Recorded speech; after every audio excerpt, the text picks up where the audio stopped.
Well, now that we're back to our regularly scheduled programming with the sunshine and the tank tops, it's a perfect day to talk about how people have essentially stopped eating out in a lot of cases. And I also want to talk about the inflation report because the prices on everything are just too high.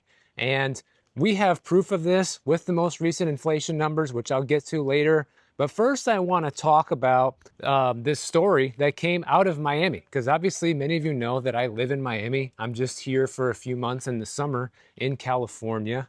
And right now I'm on Eucalyptus Road on Belvedere Island. And when I read this story, it just hit home with me because I can completely relate to this situation. Like going out to eat just isn't worth it anymore, especially in Miami. In fact, I find better deals on restaurants here, guys, in Marin County than in Miami where I live. I'm not kidding you. The restaurant prices, for the most part in Miami, are higher than here, especially for just like regular spots, places where the average Joe wants to eat, like me. I don't like going to fancy restaurants for the most part. I don't like paying the premium unless you're getting a premium meal or experience. But a lot of the restaurant owners and chefs in Miami this summer have been talking about just how slow everything has been. And of course, it's not everywhere, but the Miami Herald talked to a bunch of people who live in Miami and asked them why they're not eating out. And for the most part, people said prices are just too high and they are trying to cut back right now. They say the main reason cited by diners who responded is the fact that prices are too high and that too many new restaurants aren't paying attention to the needs of local diners. Man, that one hits home too, because so many of these restaurants are all the same. You know, they all kind of have the same dishes. They're all very expensive. The service is mediocre or crap at best. And then they want to charge you $30 to $40 a plate. One couple in Miami reported going to a restaurant in Wynwood called Double Knot, which is an Asian restaurant from Philadelphia, and just a dinner for two was $300, guys. Like if I got a bill for dinner for two for Lizzie and I would have to do like a double take and like, is this for real? I mean, is this the right number? I don't think I've ever paid that much for us to go have a dinner anywhere, ever. And you know, in Wynwood and downtown and even in South Beach, they have all of these brand new fancy restaurants popping up all the time. And it's not uncommon for a couple to spend $300 like it's nothing at these restaurants. And then they wonder why it's so slow. Like, yeah, maybe once in a lifetime or once for a special occasion, it's okay to spend that much. But on a regular basis, who's doing that, guys? And there's a lot of rich people who live in Miami, but I don't think most of them are spending that on a regular basis. Another couple complains that two people cannot spend less than $150 on dinner at a not so fancy restaurant. I completely agree. It's so hard to find good places to eat over there. But they say, I'm sure that the restaurants will bounce back once the rich and famous hit the area for the fall and winter for all the festivals and art shows. And obviously the snowbirds come back to Miami. I'm one of them now. But they say Miami is not an affordable city for the natives anymore. And I have personally seen this transformation take place over there. You guys can go back on the history of my channel. I have made dozens, if not even hundreds of videos about the cost of living in Florida and how much it's gone up over the years. It is just insane.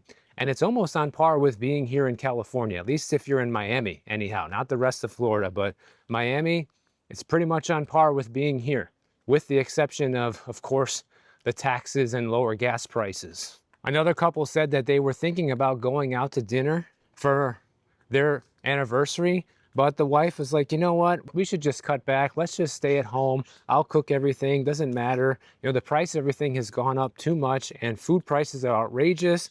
She says, I was walking through the produce section of the store and everything starts at $4.99. So it's $5 for everything you put in your basket. And if my prices have gone up, then restaurant prices have gone up too.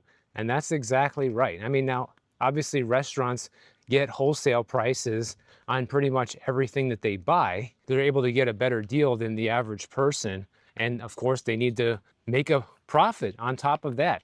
And that's where a lot of these restaurants go wrong. I think so many of them are building in way too high of a margin for profit, and they don't have the service or quality to meet that price point, especially in Miami. And I can verify this as a local, guys. Like, I pretty much only go to cheap restaurants in Miami now. And to give you an idea of like when I do spend more money, I'll either go to Hillstone and Bell Harbor Shops. We'll drop maybe 100 or 120 bucks there. Often now the Brazilian steakhouse in South Beach, Fogo de Chão, they're regularly offering a $49 special for all you can eat with all the meats and stuff like that. And that's a sale. Okay, think about that. That's a sale. 50 bucks a person plus drinks and a tip.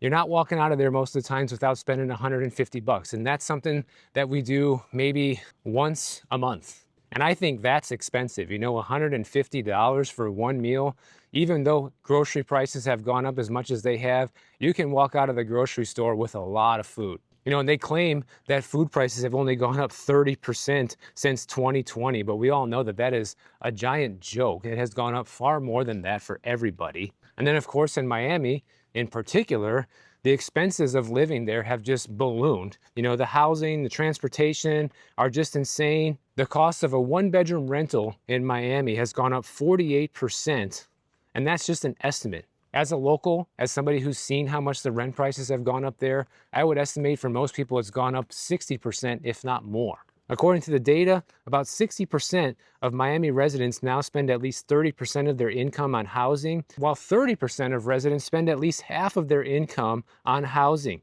which makes Miami the most cost-burdened city in the country when it comes to wages versus cost of living. Condo prices in Miami have gone up 68% over the last 5 years. Prices have gone up by 80% over the last 5 years. And then imagine you got a 50 to 100% spike in grocery prices. Who cares what the official numbers say? You got a 66% jump in transportation costs. And so it's leading to a situation where literally half of the locals in Miami are living paycheck to paycheck. And you know, pretty much all these restaurants, everything in Miami now is catering to just tourists, you know? But the thing is, tourism is very slow in the summertime. Nobody wants to be there when it's 95 degrees every single day, plus humidity. I mean, look at me. I live there. I don't want to be there. I'm here. It's 70 degrees right now, guys.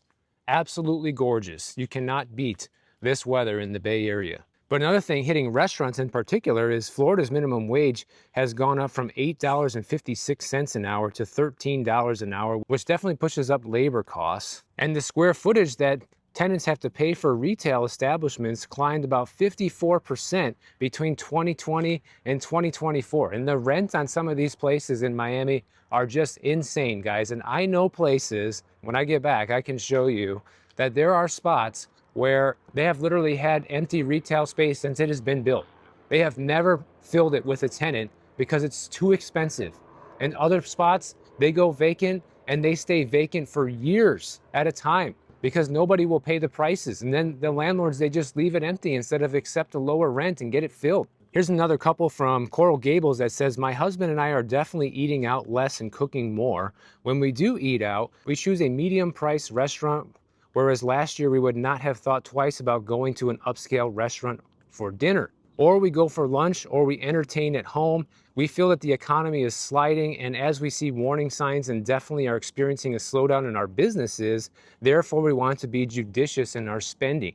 So even people who are successful that are running businesses are noticing the slowdown in the economy. They're noticing the increase in costs, especially if they have to pay tariffs for things that they import that they need for their business. And they're seeing that people are not spending the money like they were a year or two ago. Somebody else says that the economy has only gotten worse as prices are up. My income is going down, and it looks like it's only going to get worse, so we're cutting back on everything. When my wife and I go out to eat, we order one plate and share. I feel terrible for the service staff as they work on tips, but also tipping has gotten out of control. Even for takeout via a drive-thru at Starbucks, they want tips now. Check out the views today. Beautiful day.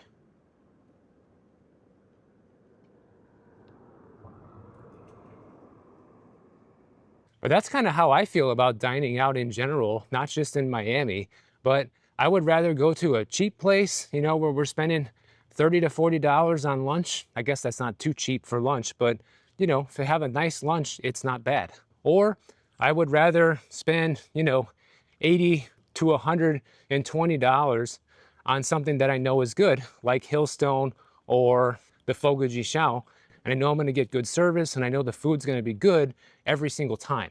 But it seems like a lot of these restaurants that are in the middle, where you go out to dinner and it's like $40 a plate per person or $33, the food is awful, you don't get good service, and then they still want you to tip them. I'd rather stay at home and cook too. Then of course there is the problem of traffic and parking. They say that restaurants are adding 20 to 25% to our bills and then notifying us that it's not considered the staff tip. And that's a huge fail for businesses. Now, I haven't actually experienced that anywhere, but anywhere who is doing that, I hope they do go out of business. That's all I got to say about that. And then of course the traffic. You know, so many people are complaining about Miami's soul-crushing traffic. Let me tell you guys, like, being here in the Bay Area is a piece of cake. Even at rush hour. I don't drive during rush hour. I avoid it intentionally. And also I'm here in the North Bay, in the East Bay, going into San Francisco, it's much worse. I don't go over there. But over here in Marin, it is nothing, guys. Nothing compared to what I have to deal with in Miami. And besides the weather, that's one of my favorite parts of coming to California for the summer, is getting away from how insane the traffic is and always having to worry about what time I'm leaving the house because I might not be able to make it back without getting crushed by the traffic. You know, you're driving through Miami and Miami Beach, you're passing through some of the worst ongoing construction in the county, and the cost of parking, if you're not a local, is also very expensive, up to like $4 an hour. So between the heat and the traffic, a lot of people are just choosing to stay home.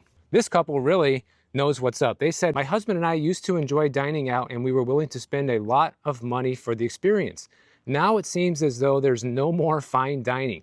You spend fine dining prices on trendy but mediocre food served in an unpleasant room that is so noisy it's impossible to carry on a conversation with your companions.